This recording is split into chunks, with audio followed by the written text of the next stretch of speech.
Čau, ir jau 153. diena. Priecājos jūs redzēt. Nāciet lejā, skatieties. Īstenībā nav jēgas maisīt, jo es šim trikam izmantošu vienkārši bildīšu kārtas. Tās ar sejām. Tās, kurām sejas, tās es ņemšu tā, lūk. Tūlīt būšu. Tā, aptīšos, vai man visas ir. Tā, jop, izstāskiet. Tā, tagad samaisīšu mazliet tās kārtas, ja? Paņem to arī, pārcel. Jop. Vēlēs vēlreiz pārcelt? Nē. Tev pietiek, ja? Jā. Pats pārcelšu vēlreiz. Un tu pēdējo reizi, lai zini, ka viss godīgi. Es negribēju. Nu, nekas. Tā, labi. Un tagad es paņemšu un nolikšu 6 kārtas te. 1, 2, 3, 4, 5, 6. Tā kā mums kopā 12, loģiski, ka te ir vēl 6.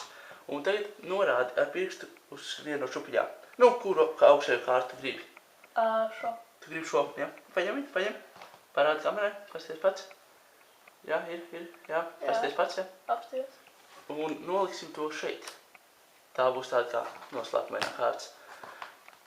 Un tagad es šādi ņemšu 2 kārtas, katrs 2. Un šādi ņemot, loģiski ir tas, ka paliks rokā viena kārtas, jo es lieku pa pāriem.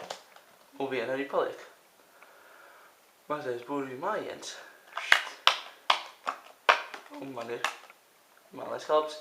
Tā kā mums nebija 2 pīķa kalpi, bet mums ir vismaz pīķa un kreiķis kalps. Ideāla sakritība. Tā es to darītu. Ja es rādītu trikus, bet man jau parasti patīk mazliet kaut ko vairāk. Vienmēr var kaut ko vairāk, ja jūs saprotat, pa ko es runāju. Tā, un šie visi arī ir vienādi. Cik jauki, ka visi pa pāriem. Atkal šis nav triks vientuļajiem, bet pāriem.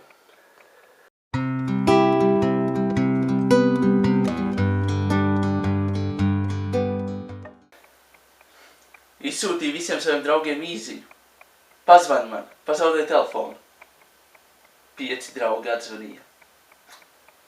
Man laikam vajag gudrākus draugus. Labi, tiekamies atkal rīt.